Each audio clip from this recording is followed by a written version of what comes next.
মধুর রসের দুটি দিক আছে, একটা হচ্ছে স্বকীয় আর একটা হচ্ছে পরকীয়। স্বকীয় মানে যেখানে বিবাহের সামাজিকতার বিচার রয়েছে। কৃষ্ণ বিয়ে করেছেন মহিষীদের, যেটা হচ্ছে স্বকীয়, স্বকীয় মধুর রস। আর বৃন্দাবনের রসটা কীরকম? কৃষ্ণ বিবাহ করেননি। অনেক সময় মনে হয় না কৃষ্ণ কেন রাধারানীর বিয়েটা অন্য জায়গায় কেন হলো, কৃষ্ণের সঙ্গে হলে ক্ষতি কী ছিল? কৃষ্ণ একসময় রাধারানীকে জিজ্ঞাসা করেছিলেন, চলো আমরা বিয়ে করে ফেলি।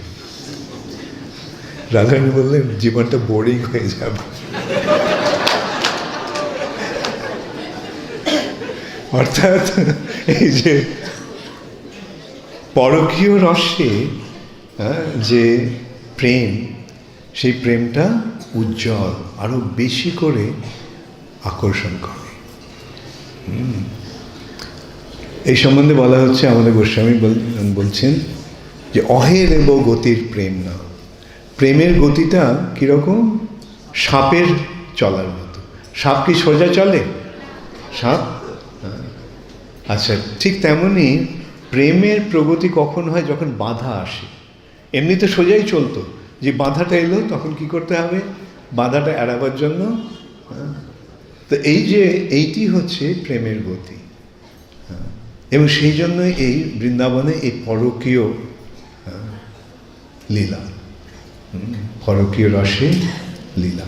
এখানে প্রশ্ন আসছে যে তাহলে তো এটা তো অশালীন হচ্ছে, এটা তো ঠিক নয়।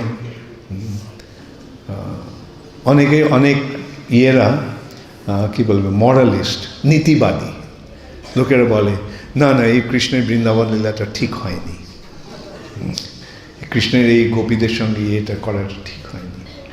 একদিক দিয়ে তাদের কথাটা ঠিকই, কেন যজ্জর আচরতি শ্রেষ্ঠ তত্ত্ব দেবে তরজন, যে শ্রেষ্ঠজন যেভাবে আচরণ করে জনসাধারণ সেটা অনুসরণ করে। কিন্তু এখানে ব্রজলীলার বৈশিষ্ট্য, কৃষ্ণলীলাটা অনুসরণীয় নয়, কৃষ্ণলীলাটা অনুকরণীয় নয়, এটা অনুকরণ করা যাবে না। কৃষ্ণই কেবল ওটা করতে পারে। কেন তিনি হচ্ছেন পরম ঈশ্বর, তিনি হচ্ছেন সব কিছুর মালিক।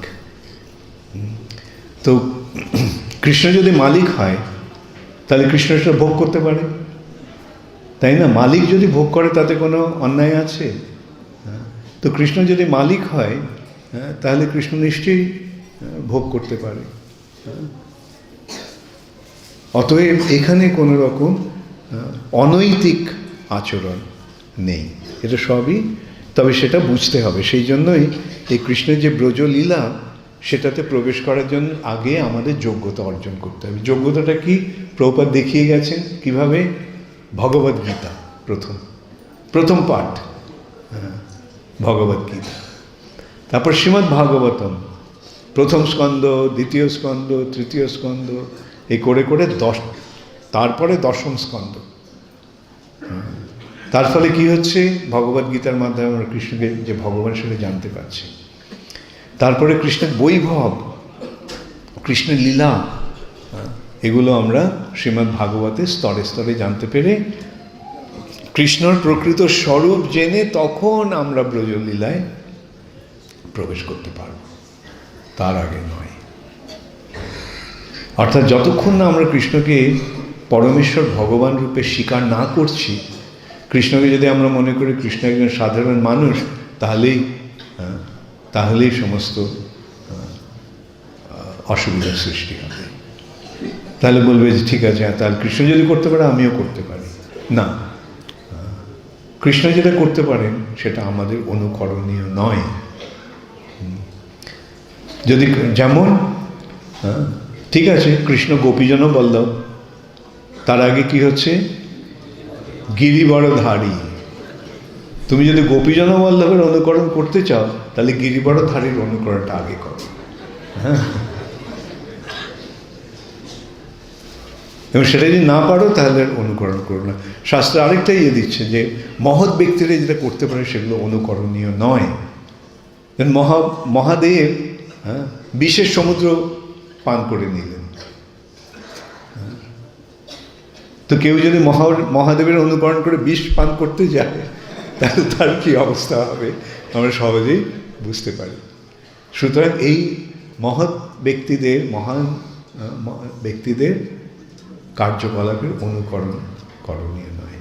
আচ্ছা, নীতির দিক দিয়ে নৈতিকতার বিচারেও যদি আমরা দেখি তাহলে দেখতে পারি কৃষ্ণ একদম সব দিক সামলে নিয়েছে। এখানে কৃষ্ণের এই লীলায়, ব্রজলীলায় কোনো রকম দোষারোপ করার বা অনৈতিকতার বিচার করার অবকাশ ওখানে নেই। কীরকম? প্রথম কথা, রাধারানীর বিবাহ কার সঙ্গে হয়েছিল? অভিমন্যুর সঙ্গে। আয়ান অভিমন্যু কৃষ্ণের ছায়া। তাহলে কৃষ্ণের ছায়ার সঙ্গে যদি বিবাহ হয় রাধারানীর, তাহলে বিবাহটা কার সঙ্গে হয়েছিল? আচ্ছা, আর দ্বিতীয় কথা হচ্ছে যে বছর ব্রহ্মা গোবৎস আর গোপবালকদের হরণ করেছিল, তারা 1 বছর তারা সুপ্ত অবস্থায় ছিল, ঘুমিয়েছিল। ব্রহ্মা তাদের ঘুম পাড়িয়ে রেখেছিল। আর কৃষ্ণ নিজেই সমস্ত গোপবালকদের রূপ ধারণ করেছিল। সেই বছর কৃষ্ণ বলেছিল নন্দ মহারাজকে, বাবা এই বছরটা মেয়েদের বিয়ের জন্য খুব ভালো। আর নন্দ মহারাজের কৃষ্ণের কথা শুনে সমস্ত মেয়েদের, বৃন্দাবনের সমস্ত মেয়েদের বিভিন্ন গোপবালকদের সঙ্গে বিয়ে দিয়ে দিল। তাহলে বিয়েটা কার সঙ্গে হয়েছিল? তাহলে কৃষ্ণের লীলায় কোনো রকম অনৈতিকতা আছে? আর চরমে তো আমরা বুঝতে পারছি যে কৃষ্ণই হচ্ছেন পরম ভোক্তা। ভোক্তারং যজ্ঞ তপসা সর্বলোক মহেশ্বর।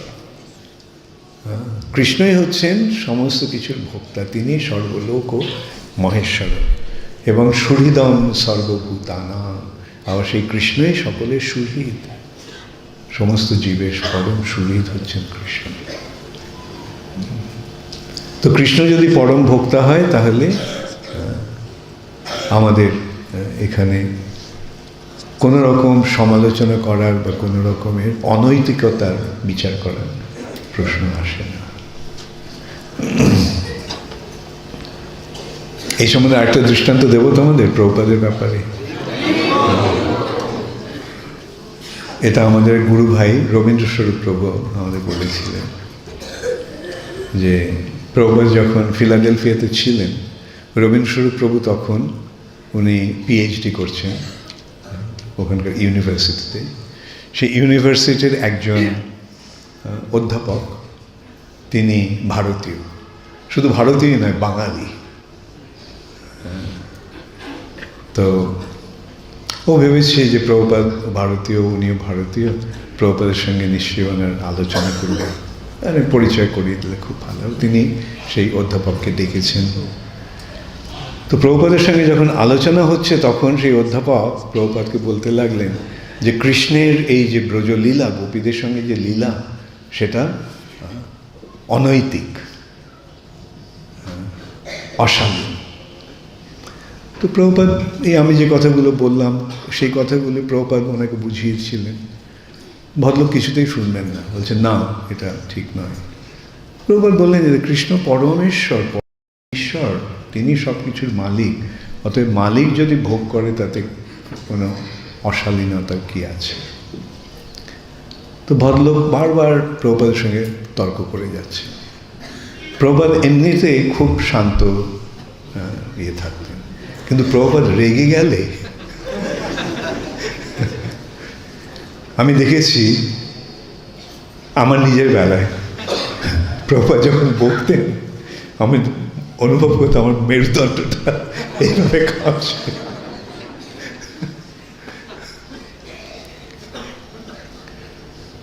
তো প্রভুপাদ খুব রেগে গিয়ে ওনাকে চরমে বললেন যে ইংরেজিতে, রবীন্দ্র প্রভু আমাকে বলেছেন, ওটাকে আমি প্রথমে ইংরেজিতেই বলি, যে উনি বলছেন যে Krishna's relationship with the gopis in Vrindavan was immoral, অনৈতিক। সেটাই হচ্ছে তার বিষয়বস্তু বলার। প্রভুপাদ চরমে রেগে গিয়ে কি বললেন?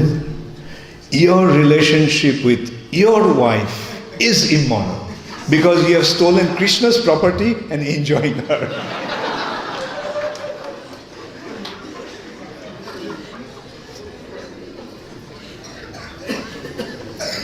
এইটি হচ্ছে প্রকৃত তুমি। কৃষ্ণই হচ্ছে পরম ভোক্তা। এই সম্বন্ধে ভক্তি সিদ্ধান্ত সরস্বতী ঠাকুর কি বলছেন? কামিনীর কাম নহে তব ধাম, তাহার মালিক কেবল যাদব। কামিনীর কাম নহে তব ধাম, তাহার মালিক কেবল যাদব। সেটাই আমাদের বুঝতে হবে। তবে এখানে আবার অন্য বিচারও আছে, যেমন ব্রহ্মা যখন সৃষ্টি করলেন তখন ব্রহ্মার দায়িত্ব ছিল এই পৃথিবীটাকে, এই ব্রহ্মাণ্ডটাকে জীব দিয়ে ভরিয়ে দেওয়া।